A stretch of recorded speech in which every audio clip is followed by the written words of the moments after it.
Саламатсыздар ма, құрметті оқушылар? Бүгін сіздерге Назарбаев зияткерлік мектебіне түсу емтиханының екінші кезеңі туралы толық ақпарат беретін боламыз. Екінші кезеңде сандық сипаттамалар, көру арқылы есте сақтау, фигура бетінің жазбасы, блоктың айналуы тақырыптарынан сұрақтар кездесетін болады. Осы тақырыптарға жеке-жеке тоқталсақ. Бірінші, сандық сипаттамалар.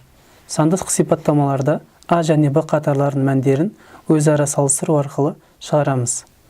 Егер А қатарының мәні үлкен болса А жауабын, Б қатарының мәні үлкен болса Б жауабын, екі қатардағы мәндер тең болса С жауабын, берілген ақпарат тапсырмаға жауап беру үшін жеткіліксіз болса Д жауабын белгілейміз.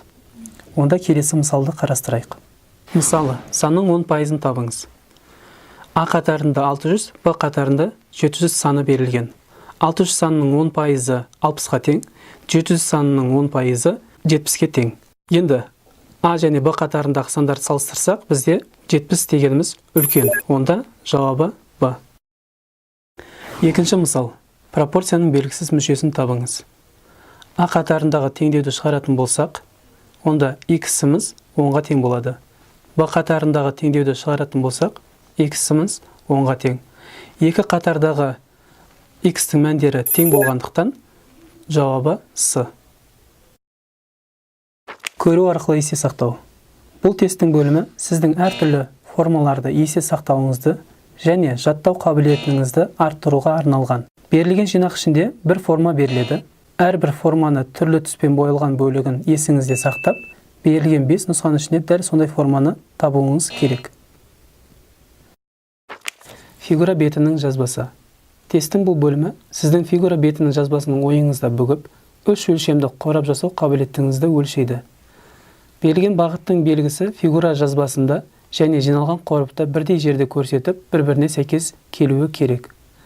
Сіздің тапсырмаңыз фигура бетінің жазбасындағы санмен көрсетілген әр сызықты қораптың әрбір қырында берілген әріппен сәйкестендіру болып табылады.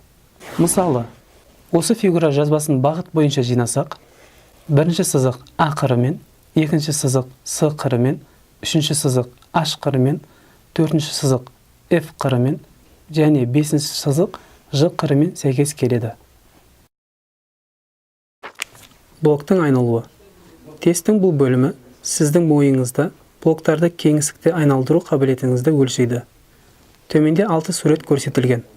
Сол жақ бұрыштағы суретте блок моделі берілген. А, Б, С, Д және Е әріптерімен белгіленген басқа 5 суреттің ішінде біреуі блок моделінің кеңістікте айналдырылған түрі болып табылады. Қалған суреттерде басқа блоктар көрсетілген. Сіздің тапсырмаңыз А, Б, С, Д және Е әрпіне дейін белгіленген суреттерінің ішінен блок моделінің кеңістікте айналдырылған түрін табу болып табылады.